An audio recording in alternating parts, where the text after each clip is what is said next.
ओम नमो भगवते वासुदेवाय नमः। भगवद गीता हमें हमारी समृद्ध संस्कृति और परंपरा से परिचित कराती है।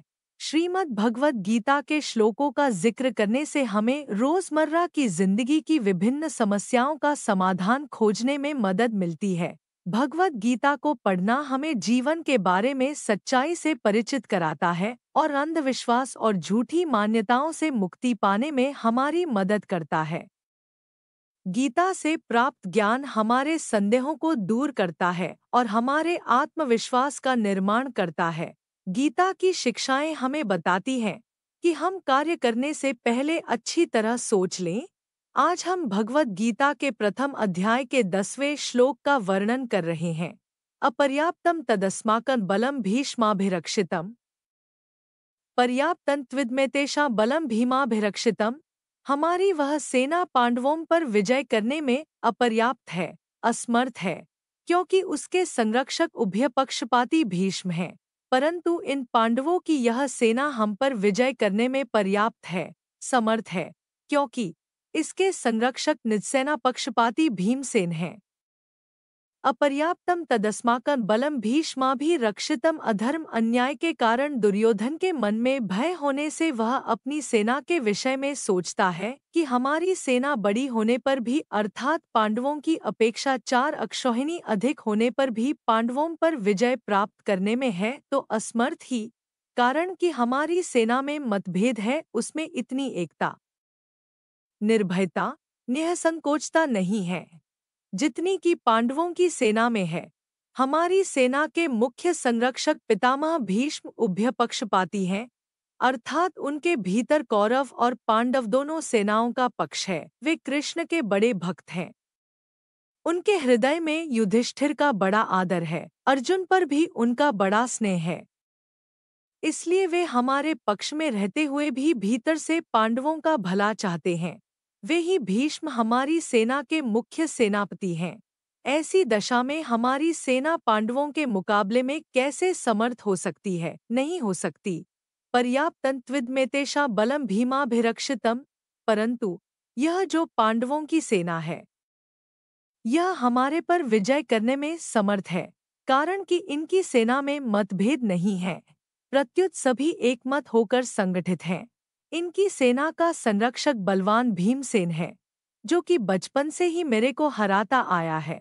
यह अकेला ही मेरे सहित 100 भाइयों को मारने की प्रतिज्ञा कर चुका है, अर्थात यह हमारा नाश करने पर तुला हुआ है। इसका शरीर वज्र के समान मजबूत है। इसको मैंने जहर पिलाया था, तो भी यह मरा नहीं। ऐसा यह भीमसेन पांडवों की सेना का संरक्षक है। इसलिए यह सेना वास्तव में समर्थ है, पूर्ण है। यहाँ एक शंका हो सकती है कि दुर्योधन ने अपनी सेना के संरक्षक के लिए भीष्म जी का नाम लिया, जो कि सेनापति के पद पर नियुक्त हैं, परंतु पांडव सेना के संरक्षक के लिए भीमसेन का नाम लिया, जो कि सेनापति नहीं है। इसका समाधान यह है कि दुर्योधन इस समय सेनापतियों की बात नहीं सोच रहा है, किंतु दोनों सेनाओं की शक्ति के विषय में सोच रहा है कि किस सेना की शक्ति अधिक है। दुर्योधन पर आरंभ से ही भीमसेन की शक्ति का, बलवत्ता का अधिक प्रभाव पड़ा हुआ है। अतः वह पांडव सेना के संरक्षक के लिए भीमसेन का ही नाम लेता है।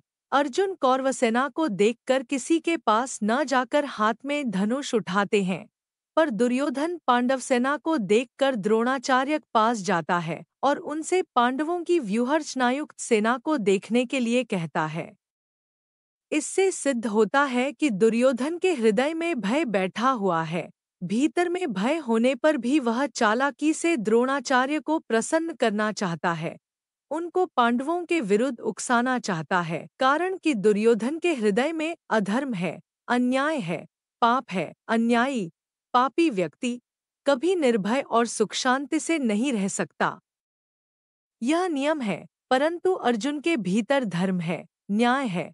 इसलिए अर्जुन के भीतर अपना स्वार्थ सिद्ध करने के लिए चालाकी नहीं है, भय नहीं है, किंतु उत्साह है, वीरता है। तभी तो वे वीरता में आकर सेना निरीक्षण करने के लिए भगवान को आज्ञा देते हैं कि हे अच्युत, दोनों सेनाओं के मध्य में मेरे रथ को खड़ा कर दीजिए, इसका तात्पर्य है कि जिसके भीतर नाशवान धन संपत्ति आदि का आश्रय है, आदर है और जिसके भीतर अधर्म है, अन्याय है, दुर्भाव है, उसके भीतर वास्तविक बल नहीं होता, वह भीतर से खोखला होता है और वह कभी निर्भय नहीं होता।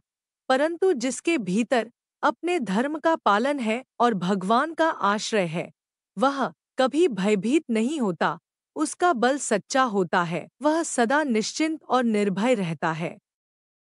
अतः अपना कल्याण चाहने वाले साधकों को अधर्म, अन्याय आदि का सर्वथा त्याग करके और एकमात्र भगवान का आश्रय लेकर भगवत प्रीत्यर्थ अपने धर्म का अनुष्ठान करना चाहिए।